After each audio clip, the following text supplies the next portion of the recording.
Today's journal entry is from October 5th, 2020. It is called The Blue Block. I woke up early feeling excited for the day. My spirits were high, my heart was full, my mind was blissfully calm. A sense of wholeness was what I embodied to the core. I woke up at sunrise to the sound of a beautiful bright red cardinal singing its song outside of my window. Still snuggled in my bed, I enjoyed watching this bird sing its song in my favorite maple tree. After a few minutes of appreciating Mother Nature, I popped out of bed. I said good morning to God and thanked Him for this day. I greeted my angels and ancestors with a heart full of reverence. I grabbed my journal and got to writing. Out of nowhere, I was startled by the angry sounds of a hungover Grump who still smelled like a brewery from the night before. I knew what this meant. Grump was late for work like always, so I was about to become his target. This was a pattern of his. He would wake up late, still intoxicated and disoriented from the day before. He never knew where anything was, which got him all worked up since he always overslept. Today would officially mark him being late every day for work the last 5 months. It was easy to take advantage of the system while having a sexual relationship with your boss in the middle of a pandemic, so he did just that. Grump was feeling extra grumpy today, since he had just gotten a warning from the hospital about being on time the day before. Next came the redirect, as I called it. Grump would redirect his rage and aim it at me to avoid being accountable for his own irresponsible actions. According to him, everything wrong in his life was my fault. I was the reason he drank multiple boxes of beer a day. Every time he said this, I felt disappointed in myself for ignoring the red flags of him grabbing beer every day for the last 11 years. The only difference between then and now is his mask was still perfectly placed back then.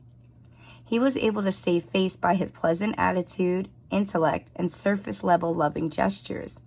That facade tapered off less than a week after we got married.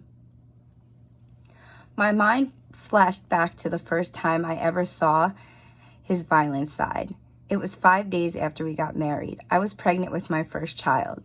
My aunt and uncle hosted a celebration dinner for us, as well as my brother and his new wife. My brother and I married our spouses 1 day apart.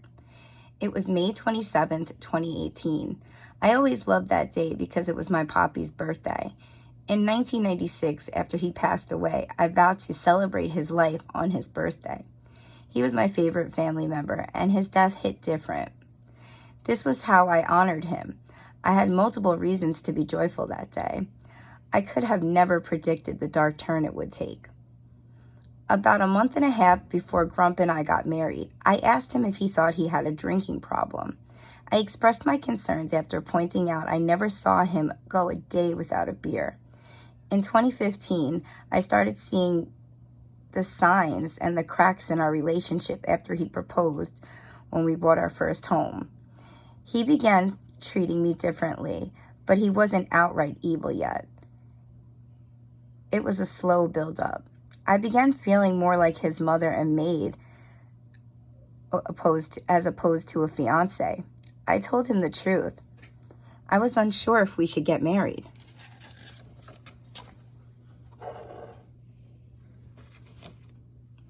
On top of my pregnancy nose, I couldn't handle the smell of beer anymore.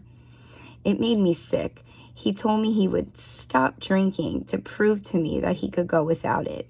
He assured me that he only drank because he loved the taste. I trusted him after 9 years together. I had faith in him because I had no reason not to at that point.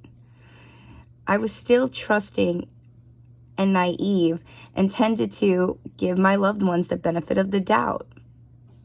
My aunt lived over an hour away in the backwoods of New Jersey. On the ride to her house, I remember our conversation about him having a celebratory drink in honor of our marriage. He promised he wouldn't overdo it.